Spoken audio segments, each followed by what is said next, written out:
Hello दोस्तों, नमस्कार। स्वागत है आप सभी का आपके अपने YouTube channel the knowledge show पर। दोस्तों, आज हम बात करने वाले हैं क्यूपर बेल्ट और ओर्ट क्लाउड के बारे में। दोस्तों, हमारा सोलर सिस्टम काफ़ी विशाल है, जिसका डायमीटर 30 ट्रिलियन किलोमीटर है, जिसमें कई प्लेनेट, सैटेलाइट, एस्ट्रॉयड आदि शामिल होते हैं। दोस्तों, सोलर सिस्टम के आखिरी एज पर एक ऐसा क्षेत्र पाया जाता है जहाँ छोटी छोटी बर्फ की चट्टानों और डॉर्फ प्लेनेट उपस्थित होते हैं।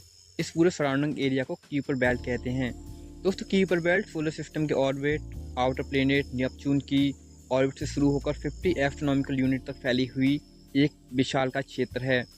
दोस्तों, इसका निर्माण मुख्य सोलर सिस्टम के बनने के बाद बचे हुए मटेरियल से हुआ है।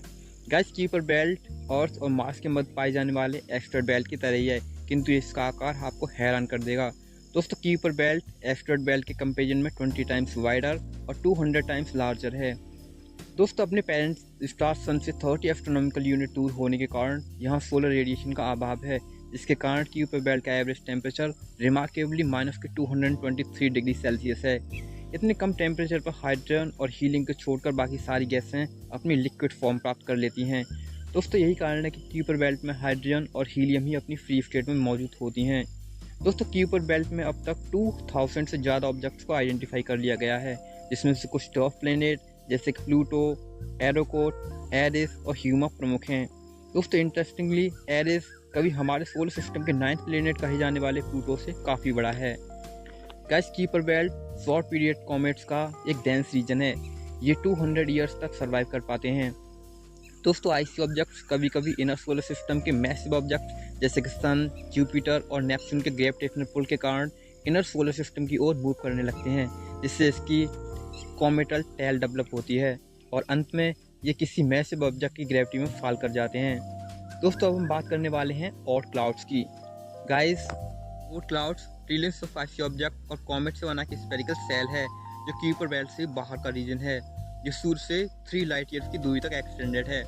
दोस्तों, यहाँ क्यूपर बेल्ट में कुछ बड़े बड़े ऑब्जेक्ट्स जैसे कि डॉर्फ प्लेनेट और मीटियोराइड्स पाए जाते हैं। वहीं ओर्ट क्लाउड में केवल कॉमेट्स, आईसी ऑब्जेक्ट्स और डस्ट के पार्टिकल शामिल हैं। यही कारण है कि ओर्ट क्लाउड्स को क्लाउड्स का नाम दिया गया है। दोस्तों, यहाँ क्यूपर बेल्ट तक पहुँचने में नासा को मैक्स 20 मंथ्स लगे, वहीं ओर्ट क्लाउड्स तक पहुँचने में वॉयेजर को भी 300 ईयर्स लगेंगे और इसे पूरी तरह पार करने में 30,000 ईयर्स। दोस्तों, ओर्ट क्लाउड पर सूर्य के ग्रेविटेशनल पुल का इम्पैक्ट काफ़ी कम है। इसका अंदाज़ा इसी बात से लगाया जा सकता है कि ओर्ट क्लाउड में उपस्थित ऑब्जेक्ट्स सूर्य से कहीं अधिक मिल्की वे के अदर ऑब्जेक्ट्स और स्टार से ज़्यादा प्रभावित होते हैं।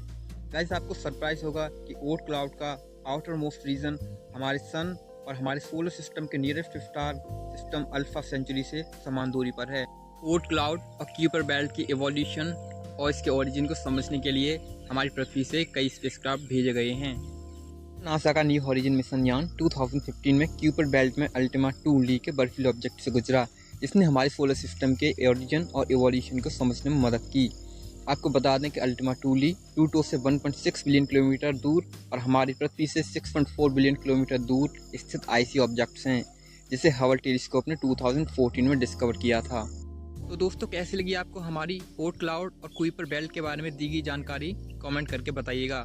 दोस्तों, अगर वीडियो पसंद आई हो तो वीडियो को लाइक करें और ऐसी ही अधिक इन्फॉर्मेटिव वीडियो देखने के लिए हमारे चैनल को सब्सक्राइब करें, क्योंकि गाइस, आपका सपोर्ट हमें और बेटर रिसर्च करने और अधिक बेटर वीडियोस बनाने के लिए इंस्पायर करेगा।